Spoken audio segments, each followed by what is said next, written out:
Hello everyone, March W13 here with a Las Vegas buffet review, and tonight we picked a good one, the best in fact. That's right, this evening we are dining at the world famous Bacchanal buffet at Caesar's Palace. Now, I wish that I could report that check-in was a cinch, but when you first arrive, before you can join the queue, they try to match your name against the reservations list, and naturally my name was missing.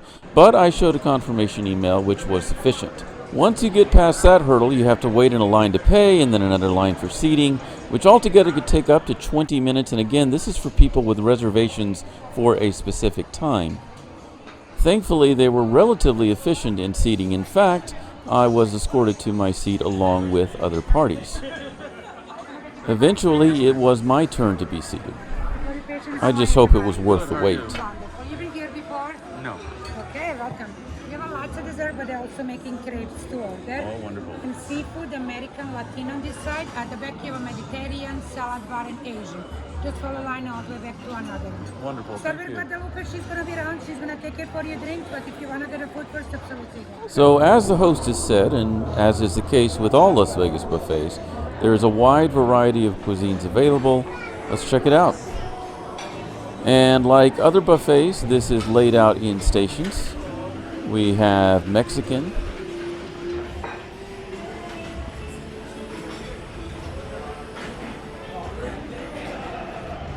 the meats or carvery station,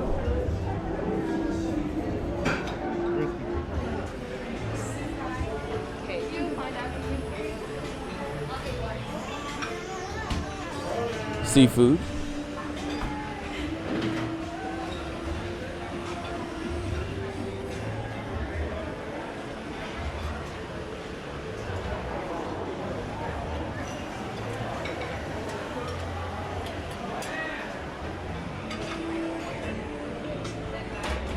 some licuados, including horchata,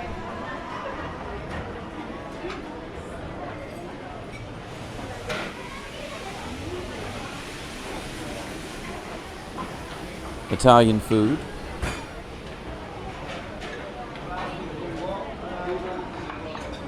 Mediterranean, charcuterie and cheeses, breads, and salad. But for our first plate, we visited the carvery for some prime rib. We're scooping some cheddar chive mashed potatoes.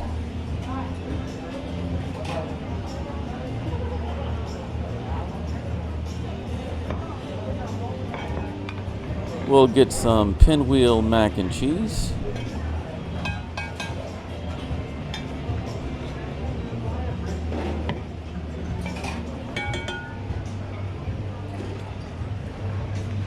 And we have room, so we'll take some chicken and waffles. And the star of the plate was probably the prime rib, always the centerpiece of any buffet, and certainly didn't disappoint here. It may look a little beyond medium rare, but it was succulent and high quality, along with the impossibly rich and velvety cheddar chive potatoes.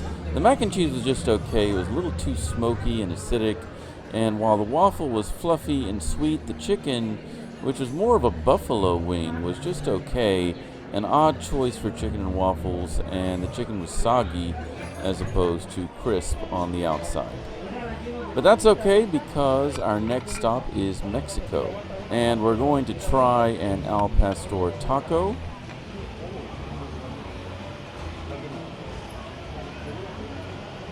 a duck quesadilla,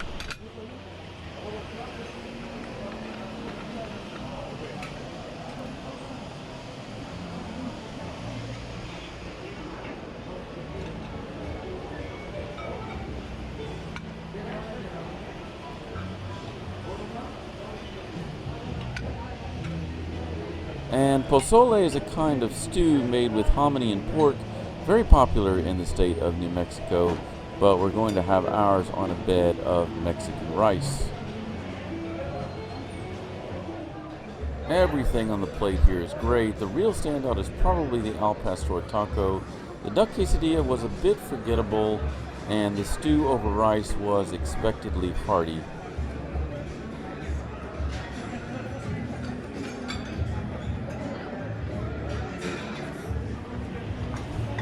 Some of the most valuable items on any buffet, aside from the carvery, would be the seafood.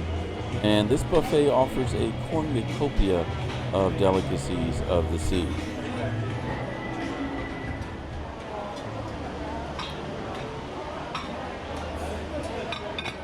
I decided to grab just one lobster claw, but I probably could have had a dozen.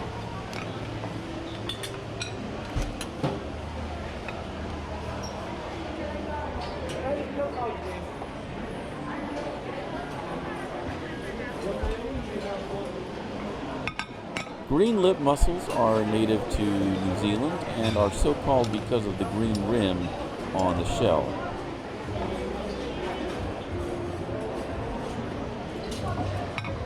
And I also got some traditional mussels.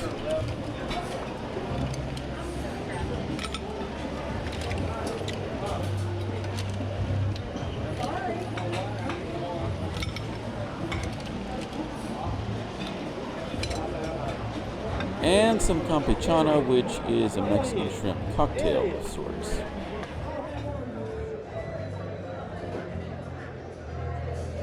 The mussels were just fine, a bit lukewarm though. The lobster was beautiful, perfectly cooked and succulent. I've had better campechana, but that's about par for the course at a buffet.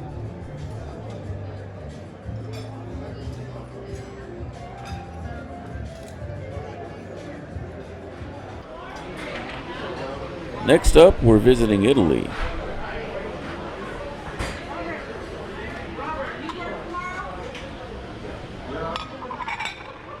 And let's get some grandma's meatballs.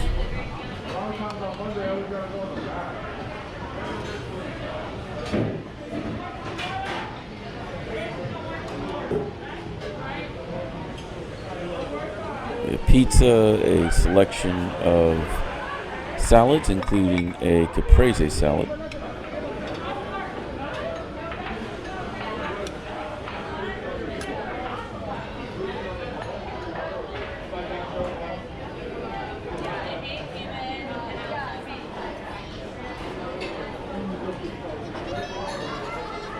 And while we're at it, we might as well try some modern vegetarian options.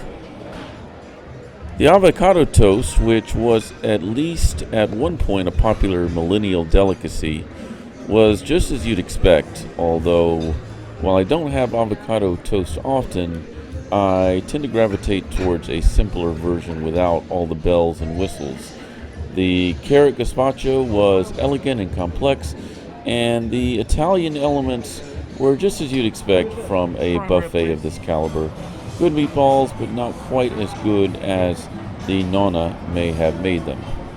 But now it's time for seconds at the carvery. Oh, sorry. Thank you so And much. we're also trying something new, a wood-grilled T-bone lamb chop. Of course, the prime rib and cheddar chive mashed potatoes were just as incredible as the first round. I was afraid the wood-grilled T-bone lamb chop would be overcooked, and it was at least slightly, but the texture was compensated for by the smoky flavors from the wood grilling. And I almost missed this station altogether. We're headed to Asia now, which mostly consists of Chinese food, but also has some Japanese and Korean-inspired options. In general, this was some of the most disappointing food, although there were a couple of standouts. The fried rice was serviceable, while the Szechuan fish didn't really live up to its spicy billing and was somewhat dry and lifeless. With respect to the japchae, you can't really go wrong with glass noodles. I thought the sushi was quite good, and I could have eaten a whole tray of it. The hot dog was just so-so, both the dog itself, which was allegedly Wagyu, and the bun and condiments. The char siu was mediocre at best. Now it's time for dessert, and I won't enumerate all of the items that I sampled in this round, except to say that they range from decent to absolutely amazing. And they're, of course, each individually pre-plated or portioned, oftentimes covered, which obviously enhances the sanitation.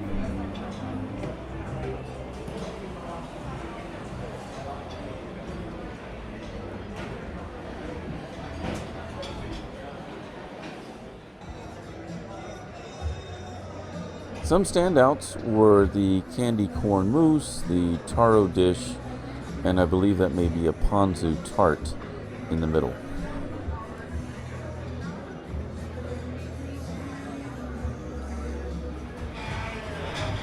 By this point, my body was saturated with fat and sugar to the point of breakdown, but I had to soldier on.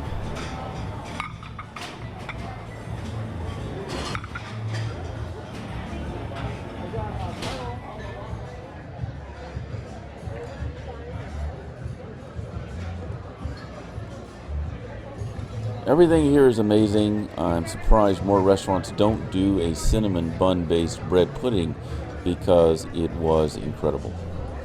So what were my thoughts? Obviously, this is the top buffet in Las Vegas with a price to match at $75 per person for dinner. The quality was, of course, outstanding overall, but the results were somewhat inconsistent, with a few dishes simply missing the mark texturally or otherwise. However, the great buffets deliver on the highest priced ingredients, and this one was no different, with amazing prime rib, succulent lobster, crab, and all the trimmings. And if I were to return, I think I'd focus on those big ticket items. Nonetheless, even if you have pickier eaters in your party, with the large variety of Mexican, Italian, Mediterranean, and Asian options, among them quite a few vegetarian and vegan-friendly dishes, not to mention the world-class desserts, this buffet would appeal to a wide variety of palates and ages. The only question is, how much value can you extract in the 1.5 hour time limit? But again, if you have a strategy, you'll come out ahead in that department. Your mileage may vary, but if so, please let us know your thoughts. Until next time, happy dining and safe travels. March W13 out.